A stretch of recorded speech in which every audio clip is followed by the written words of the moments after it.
Sejumlah petugas Polsek Tambora menggerebek sebuah rumah kontrakan di kawasan Cengkareng, Jakarta Barat. Kedatangan polisi yang mendadak dan membawa senjata api membuat pelaku tak berkutik. Tanpa perlawanan, pelaku langsung dibawa ke Mapolsek Tambora berikut barang bukti mobil hasil curiannya.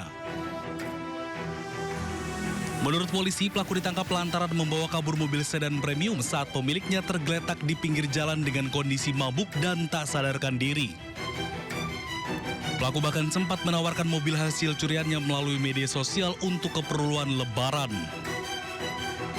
Minuman jamu intisari. Namun beberapa menit setelah minum jamu tersebut, orang tersebut tidak sadarkan diri. Kemudian seorang pelaku itu tidak sengaja melihat korban tersebut dalam keadaan mabuk. Dan disitulah tersangka tersebut melakukan pencurian roda 4. Atas perbuatannya, pelaku dijerat pasal tentang pencurian dengan ancaman 7 tahun penjara. Dari Jakarta, Miftahul Gani, iNews melaporkan. Bisa nekat berjualan di atas trotoar di kawasan Pasar Tanah Abang, Jakarta Pusat, puluhan lapak pedagang kaki lima dirazia petugas Satpol PP. Ya, razia digelar untuk menciptakan kenyamanan dan ketertiban bagi para pengunjung selama bulan suci Ramadan.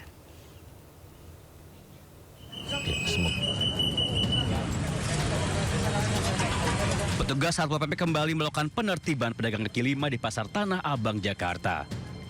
Satu persatu pedagang kaki lima yang berjualan di atas trotoar langsung ditindak.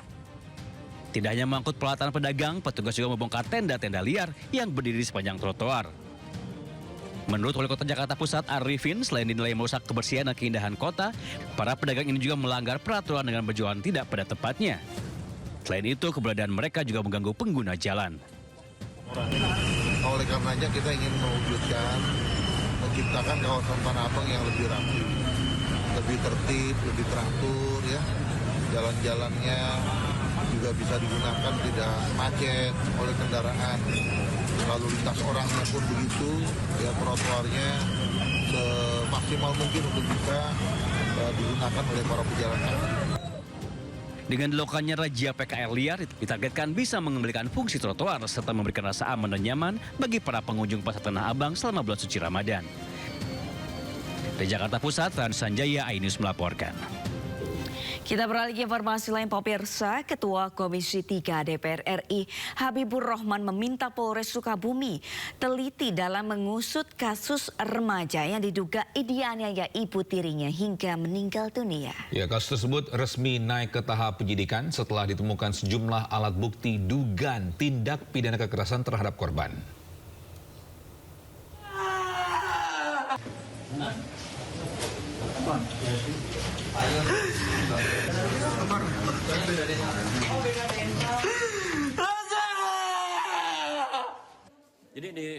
Ketua Komisi 3 DPR RI Habibur Rahman menyoroti kasus meninggalnya seorang anak berusia 12 tahun bernama Nizam Safei di Sukabumi, Jawa Barat.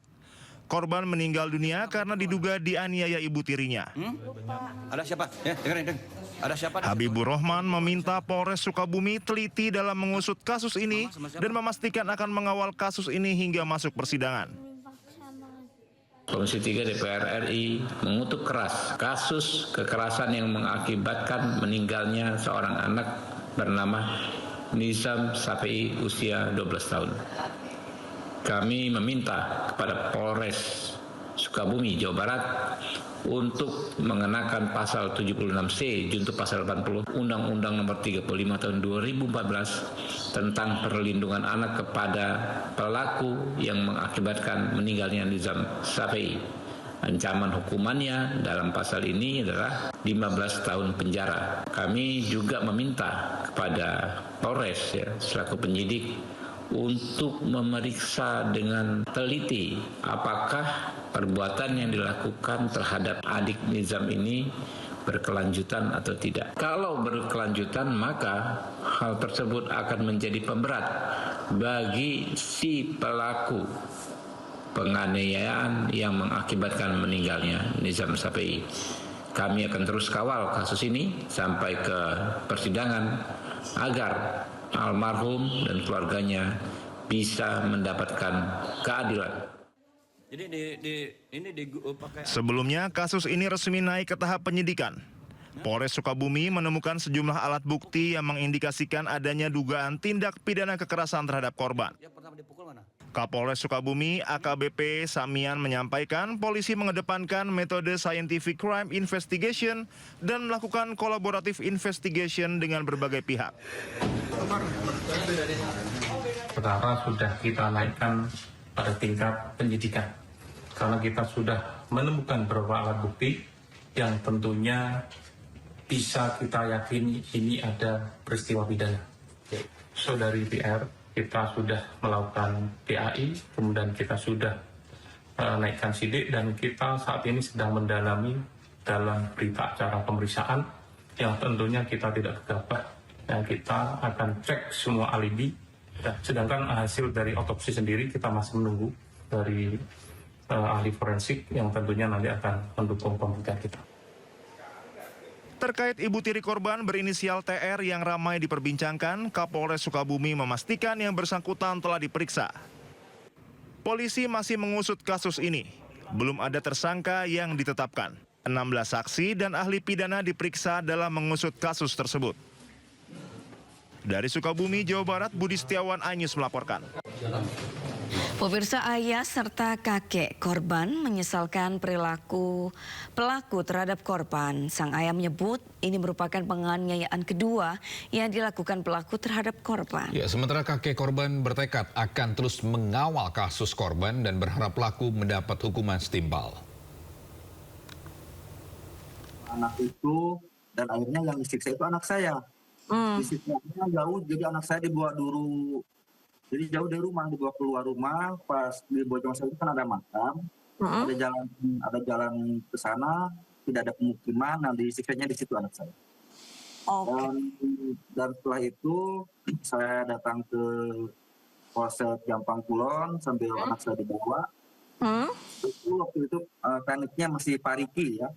Pariki itu seorang teknik waktu itu melihat kondisi anak saya sampai nangis. Jadi badannya semua memar-memar biru-biru dan yang akhirnya tidak berlanjut itu. Sudah dilapor ke Polres, dilanjut ke PPA. Berarti ada saksi pada saat itu ya Pak ya? Sang ibu tiri penganiayaan Anda waktu tahun lalu? Ada saksinya itu, anaknya itu. Malah anaknya itu ikut mukul juga ke anak saya. Turut memukuli Ananda? Iya, jadi anak angkatnya dia itu ikut mukul anak saya juga. Bisa Polda Maluku menggelar sidang kode etik Bribka Masia Siaya yang diduga menganiaya siswa hingga tewas. Informasi selengkapnya usai jeda, tetaplah di Sindo Today.